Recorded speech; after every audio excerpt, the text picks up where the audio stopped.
If you are building your file along with me as I work through this course, you can simply keep that same company file open as we work.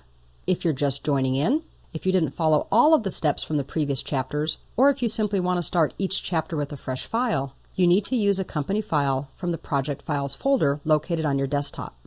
The project files are actually backup files from my working file. They simply need to be restored in order for you to be able to use them. Go to the File menu, choose Restore, and work through the wizard to choose the backup from the file folder that you're going to be choosing from the desktop. We've already worked with our GL accounts in prior chapters, so let's go ahead and go right into our default information. This actually is going to be from the Maintain menu, down to our default information, and then we have a couple different places we want to take a look at. Let's start with vendors. Now, of course, vendors are the people who sell us stuff. Don't forget that it could also be contractors. So sometimes we have vendors who sell us product, maybe they could be large companies, but if you have someone who is not an employee, they should also be set as a vendor because you're going to be writing checks to them for their services. The tabs here make a little bit of sense, but let's go ahead and take a look at what some of them are.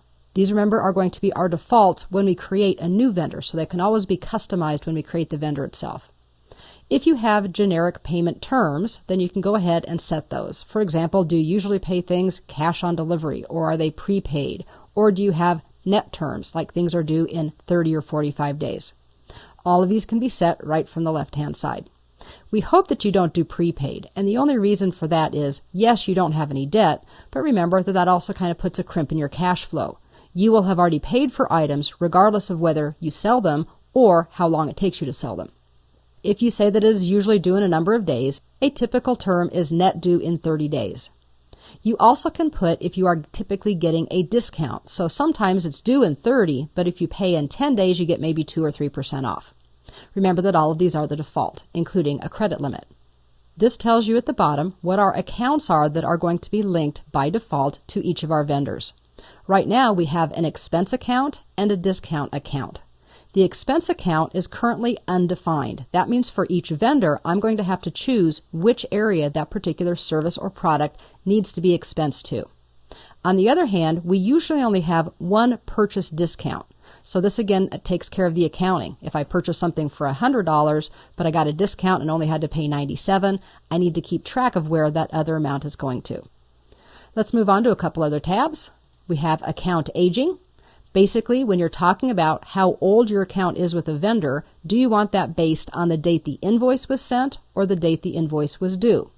So if I purchase some products in January and the invoice is dated January 15th, but I have net 30, so it's not due until February 15th, when I come to the end of January, do I want that to be that it's still 15 days until it's due or that it's 15 days past due? You see how this can work on your behalf. It just needs to be consistent. You then have some categories. Usually they're 0 to 30, 31 to 60, 61 to 90, and over 90 days. But of course you can customize that as well. In some industries, for example, ski industries, they may have some different aging because often they're ordering products at the end of the prior season or during the summer, but vendors know that they're not going to be making money until winter hits. So again, this can be customized. This will probably be okay for most of you. We can create custom fields for virtually anything that we work with in Peachtree, and the last tab is about 1099s. Remember that you have to send a 1099 form to someone who is not a corporation, but someone to whom you pay more than $600 in a year. So these are your contractors. And this is basically just showing you which boxes on the 1099 your different GL accounts are going to be posted to. With that, we'll go ahead and get out of this box and take a look at another one. Let me go ahead and click Cancel. And the second default that we want to take a look at is going to be for our inventory. We'll start the same way. We'll go up to Maintain, down to Default Information, and this time we want to choose Inventory Items. Similarly to the vendors, we have different types of tabs. Do you want to allow duplicate values in your UPC codes? Well, if you're not using pre-manufactured and commercially packaged products, you're probably not going to have UPC, but you could. This would be the place if you wanted to have duplicates. How do you handle ordering for your inventory? Do you want to include purchase orders when calculating quantity available? In other words, if I have 5 of an item on hand and I have an outstanding purchase order that I'm going to purchase 10, do I want my inventory to show that I have 5 or 15. As you can see, this can make a really big difference on what you think you have to sell. We also can have a variety of settings having to do with our invoices and our out-of-stock messages. Do you want to be warned of those things? Do you not want to be warned at all? Or if it's out of stock based on the quantity available or the quantity on hand. This again depends on your ordering and if you're including purchase orders. We of course have our general ledger accounts and our costing, what we're going to use for taxes and shipping, custom fields, and then price levels. I'm not going to take the time to change all of these, but I did want to show you how we could work with some of the things like taxes and shipping. When we work with item tax types on the left, we have regular, and that's the only one that's currently selected. We also could click and say we also want to show exempt items. Maybe you sometimes sell to wholesalers, or maybe in your state you don't charge tax. Then you see that it says exempt several more times. You can actually have up to 10 different types of taxes. Depending on your location, you may need all of those. Likewise, on the right-hand side, we have different shipping methods. Airborne, courier, hand deliver, customer pickup, all of these are available, but you may not want all of them. For example, maybe we don't offer a courier. Well, I can simply type over these. So let me go ahead and just rearrange this list a little bit. Perhaps the number one way that we send things is FedEx, so I want that to be number one. I can then put in different types of FedEx that we have, like next day or overnight.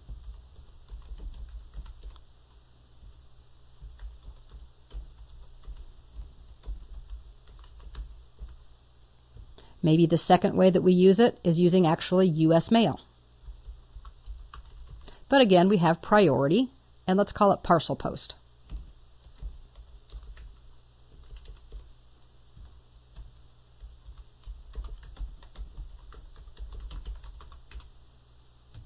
We'll do just one more here. Let's say that another way that we have is for people to actually pick it up.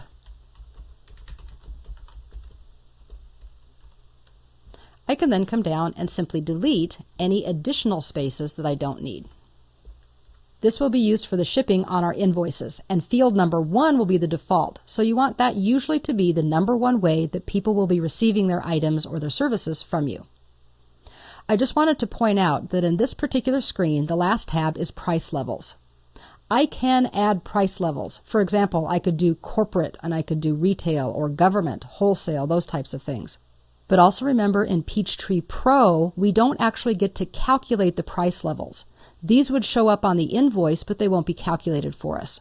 If you have any of the higher versions, then what you'll see on the right-hand side is a field that lets you determine how that should be calculated.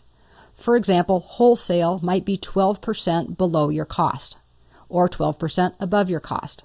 The important thing to remember is that even though you can type in price levels here and have them available on your invoices, you would still have to do the calculation yourself if you were using the Pro version.